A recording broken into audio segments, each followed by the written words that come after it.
Hello friends, welcome to Tamizhan'S kitchen.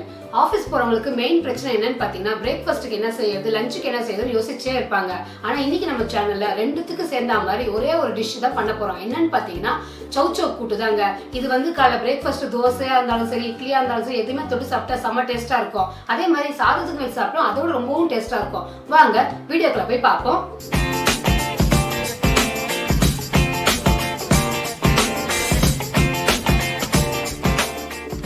கடலைப்பருப்பை நான் 1/4 மணி நேரம் ஊற வச்சிருக்கேன். இதை இப்போ நம்ம குக்கர்ல ஆட் பண்ணிக்கலாம். சௌச்சாவை மேலெல்லாம் நல்லா தோலை சீவி கட் பண்ணி கழுவி எடுத்து வச்சிருக்கேன். இதையும் நம்ம குக்கர்ல ஆட் பண்ணிக்கலாம். அப்படியே கொஞ்சம் உப்பு ஆட் பண்ணிக்கோங்க. 1/4 ஸ்பூன் மஞ்சள் பொடி ஆட் பண்ணிக்கோங்க.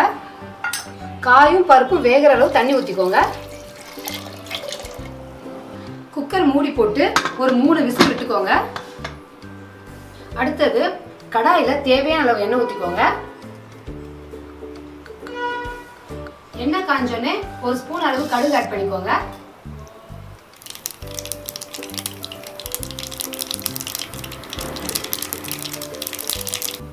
கடுகு பொரிஞ்சோடனே கொஞ்சம் கருவேப்பிலை ஆட் பண்ணிக்கோங்க.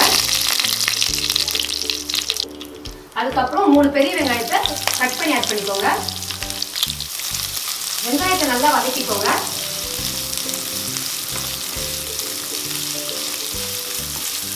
பாருங்க வெங்காயம் நல்லா வதங்கிடுச்சு. அப்படியே 2 தக்காளியும் கட் பண்ணி போட்டுக்கோங்க.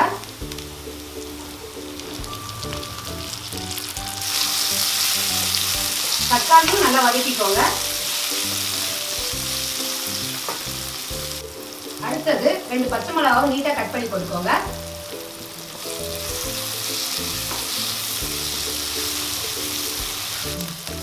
வேக வச்சிருந்த கடலைப்பருப்பும் சௌச்சவும் ஆட் பண்ணிக்கோங்க.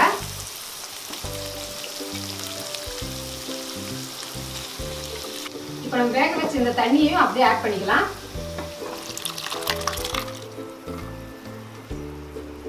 லைட்டா கலரி விட்டுக்கோங்க. இப்படி காரம் எப்படி தேவையோ அதுக்கேற்ற மாதிரி மிளகா பொடி ஆட் பண்ணிக்கோங்க. நான் இன்னைக்கு 2 ஸ்பூன் ஆட் பண்ணிக்கிறேன். திரும்பவும் கொஞ்சம் உப்பு ஆட் பண்ணிக்கலாம். லைட்டா கொதிக்கிற டைம்ல இப்போ நம்ம தேங்காய் அரைச்சிக்கலாம். நான் இன்னைக்கு 1/2 மூடி தேங்காவை கட் பண்ணி எடுத்து வச்சிருக்கேன். அதோட 1 டேபிள் ஸ்பூன் அளவு சோம்பு ஆட் பண்ணிக்கோங்க. அப்படியே 4 பூண்டும் 1 இஞ்சியும் போட்டுக்கோங்க. கொஞ்சமா தண்ணி ஊற்றி நல்லா பேஸ்டாட்டம் அரைச்சிக்கோங்க.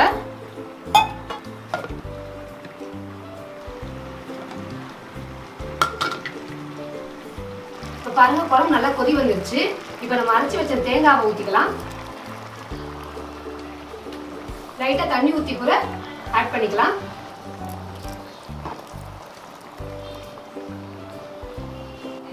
ஒரு கொதி வரட்டும். அதுக்கப்புறம் நம்ம ஸ்டவ் ஆஃப் பண்ணிக்கலாம்.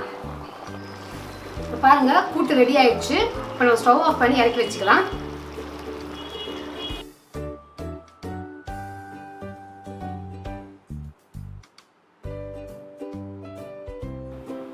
சூப்பரான சௌ சௌ கூட்டு ரெடி ஆயிடுச்சு. டேஸ்ட் பண்ணி பார்ப்போம். ரொம்பவே நல்லா இருக்குங்க. சௌ சௌ ரொம்பவே உடம்புக்கு நல்லது. நிறைய பேர் அதை அவாய்ட் பண்ணிடுவாங்க, எனக்கு வேண்டாம் அப்படி இப்படின்னு. ஆனால் கண்டிப்பாக வாரத்துக்கு 1 நாள் ஆச்சு நம்ம சௌ சௌவெல்லாம் எடுத்து யூஸ் பண்ணி சாப்பிடுங்க. உடம்புக்கு ரொம்பவே நல்லது. இதே மாதிரி நீங்களும் வீட்டில் செஞ்சு எப்படி இருக்குன்னு கமெண்ட் பாக்ஸ்லேயும் கமெண்ட் பண்ணிடுங்க.